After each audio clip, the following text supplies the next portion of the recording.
사도행전 11장 19절에 30절까지 말씀을 통해서 이런 교회를 주옵소서라고 하는 말씀을 나누겠습니다. 원래 계속해서 우리가 사도행전 2장 14절 나와 있는 베드로 설교를 해야 되는데 제가 2부 예배 오늘 설교를 못하기 때문에 먼저 이 설교를 하고 우리가 이제 순서에 맞춰서 하려고 그럽니다. 이런 교회를 주시옵소서 이런 제목으로 말하면 그건 어떤 다른 교회의 이야기 같거나 또는 이 교회를 잘 사랑하는 분은 그랬으면 좋겠다 그렇게 생각할 수 있는데, 여러분 교회는 다른 게 아니고 바로 저와 여러분을 믿습니까? 중앙연합 감리교회는 중앙연합 감리교회 다른 조직체가 있는 것이 아니고 중앙연합 감리교회가 주님의 몸이고 그 주님의 몸의 각 지체들이 저와 여러분이기 때문에 이런 교회를 달라는 기도 제목은 제가 이런 존재가 되고 싶습니다 그런 말과 똑같습니다. 그래서 여러분 잘 기도 아마 들으시길 바랍니다. 여러분 가정 전체가 우리 교회를 나오신다면 여러분의 가정도 우리 교회 한 지체이기 때문에 이런 교회를 주시옵소서 그런 말은 이런 가정을 주시옵소서라는 말과 동일한 것입니다. 여러분들 잘 들으시고 여러분들이 만전한 소원이 되시고 성령의 능력을 통해 우리가 이런 삶들을 우리 교회 생활 가운데 우리 가정 생활 가운데 우리 삶 속에 경험하시기를 주님의 이름으로 축복해 드립니다. 이 마크 트웨인의 소설 가운데 미시시피 강의 기선이라는 단편 소설이 있습니다. 그 사람이 유명한 소설을 많이 썼는데 이 사람이 미시시피의 강의 기선이라는 소설은 돈이 많은 업자가 강에다가 배를 하나 잘 짓고 그걸 통해서 여행도 하고 돈도 버는 게 꿈이었습니다. 어마어마한 돈을 들여서 너무너무 아름다운 배를 기선배를 잘 지었어요. 우리 예전에 보면 여러분 가끔 그림 보면 이렇게 뒤에서 뭐가 막 돌아가면 배가 나가는 그런 배, 아마 그런 배를 잘 만들었습니다. 특별히 이 업자의 관심은 뭐냐면 백고동을 기가 막히게 아름답게 울리는 최고의 비싼 돈을 주어서 딱 백고동을 울리는 거 배가 두하고 우는 소리 있잖아요.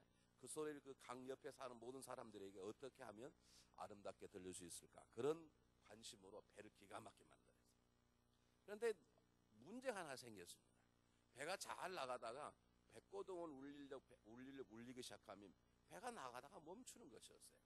사람들이 고전하는 거 보면 또 백고동이 끝나면 나가고, 나중에 알고 보니까 배는 앞으로 나가는 게 주 업무고 그 다음에 뭐 배가 모양이 아름답든지 백고동 소주, 그건 두 번째 문제인데 이 돈 많은 사람 오너의 욕심에 따라서 백고동을 얼마나 아름답게 하느냐 거기에 모든 돈을 투자하다 보니까 정말로 배를 움직여야 될 가장 중요한 배의 엔진에 대해서 소홀하게 된 것입니다.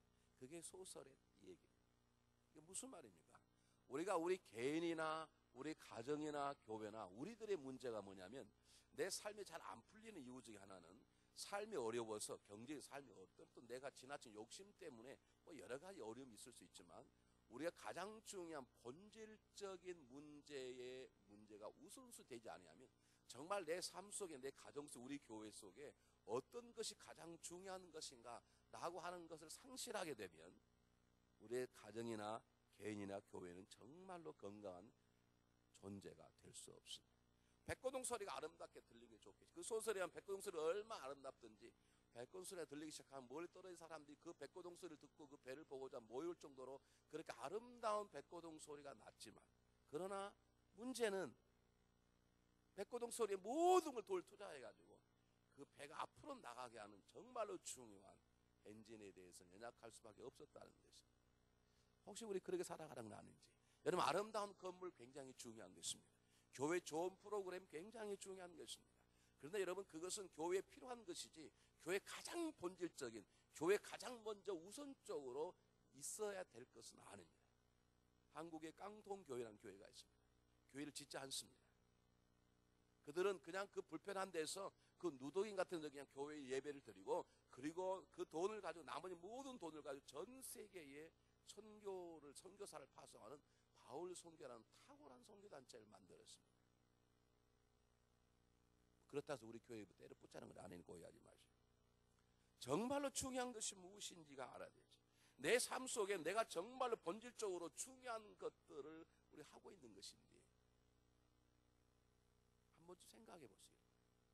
자, 교회가 나고 교회가 우리 가정이고 교회가 우리들이 생각할 때 오늘 성경 본문 안디옥 교회를 통해 하나님께서 우리가 뭐라 말씀하시냐면, 정말 교회가 교회다우려면, 교회가 교회다운 힘을 당해서 하나님의 마지막 때를 이뤄나가는 하나님의 거룩한 도구가 되려면 그 교회에 필수적인 반드시 있어야 될 가장 우선적으로 있어야 될 것들이 있다는 거죠. 오늘 성경 본문은 안디옥 교회가 어떤 건물을 가지고 있고 어떤 프로그램을 가지고 있고 그들에게 어떤 좋은 시설이 있고 그들에게 얼마만큼 많은 것들이 있는가를 말하지 않습니다. 그게 중요하지만 그게 가장 본질적인 것이 아니라는 것이죠. 그리고 성경은 안디옥 교회의 가장 본질적인 것이 무엇인가를 성경은 정확하게 이야기해 주고 있습니다. 오늘 그 얘기를 제가 나눌 텐데 이 나누는 이 모든 말씀들이 이전에 있었던 한 교회의 모습뿐만 아니라 오늘 우리 교회를 통해 다시 한번 그 모습이 드러나게 되고 우리 개인 속에도 동일한 역사들이 일어나야 될 줄 믿습니다. 제일 첫 번째, 이런 교회 가운데 가장 중요한 교회의 본질적인 모습, 우리 교회에 꼭 필요한 내 개인의 삶 속에 가장 필요한 것이 무엇인가? 여러분 성경 보면 재미있는 것이에요. 19절 보면 때에 스데반의 일로 일어난 환란을 인하여 흩어진 자들이 베니게와 구브르 암들까지 이르러 도를 유대에게 전하는데 그랬습니다. 이게 무슨 말이냐면 여러분 잘 아시는 것처럼 120명의 성도들이 모여서 기도하다가 하나님의 성령의 충만을 받았습니다. 그 충만함을 받고 탄생된 교회가 예루살렘 교회입니다. 이 말은 무슨 말입니까? 예루살렘 교회를 성령님이 세우셨고 그들이 서로 모여서 말씀을 배우고 기사가 표적이 일어나고 그리고 자기들 있는 걸 다 필요 없는 걸 다 교회에 가져와서 서로 필요를 나누어 갖는 그런 놀라운 교회가 되었는데 그렇게 한 것이 성령의 역사였던 것처럼 오늘 안디옥 교회도 성령께서 이 안디옥 교회를 세우셨다는 것입니다. 성령님께서 안디옥 가운데 함께 하시다는 것이 오늘 성경이 주는 가장 중요한 첫 번째 메시지입니다.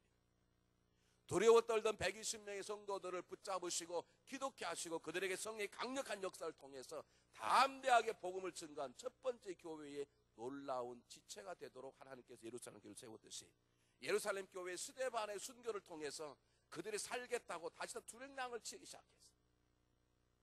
근데 그들이 주랭랑을 치다가 안디옥이라는 곳에 이르는데 갑자기 마음이 변해서 우리가 이렇게 주랭랑을 칠 필요가 뭐가 있냐. 여기서 다시 한번 복음을 증거하자. 그렇게 누가 마음을 바꿨을까요?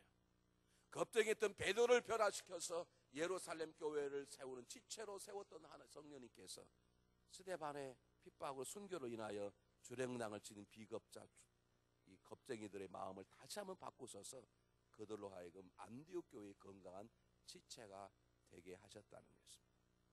여러분 교회는 여러 가지 것들이 필요합니다. 그러나 가장 중요한 것 우리들의 느끼고 보여질 가장 중요한 것은 교회는 성령의 역사하심, 성령의 주인 되심, 그 성령의 말씀하심에 민감하고 분별하고 그 성령의 역사하심에 순종할 줄 아는 성도들이 교회의 가장 중요한 것입니다. 여러분 성경 한번 보실까요? 21절. 21절에 보면 주의 손이 그들과 함께 하심에 수다한 사람 믿고 죽게 돌아오더라. 주의 손이 그들이 전도의 프로그램을 가지고 나가서 뭐 대가성 전도를 하는 맞춤전도 그렇게 했다는 게 아니라 하지 말란 말이 아닙니다. 제 얘기 잘 들으십시오. 이때는 그 생각지도 못해. 그런데 주의 손이 곧 성령님께서 진히 사람들을 그 교회에 불러 모아 주시기 시작했어요. 우리 교회에도 담임 목사 영역을 넘어서 여러분의 수교 영역을 넘어서 하나님의 놀라운 은혜로 이 교회가 세워지고 채워지는 것들이 경험돼야 될 줄 믿습니다.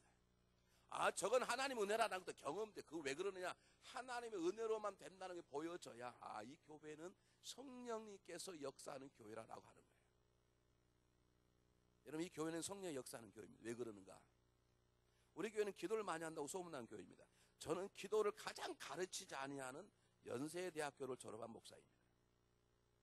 저는 성도들이 기도하니까 따라서 기도하게 된 것이지 제가 성도들이 기도하라고 가르친 목사가 아니에요. 이게 저는 이미 성령님께 저의 목회 영역을 넘으셔서 제 가장 연약한 부분을 채우기 위해 사람들을 불러 모아주시고 기도 일꾼들을 불러 모아주시고 우리 교회가 기도하는 교회로 세워나가신 거죠. 그런 것들이 우리 눈에 보여야 돼요.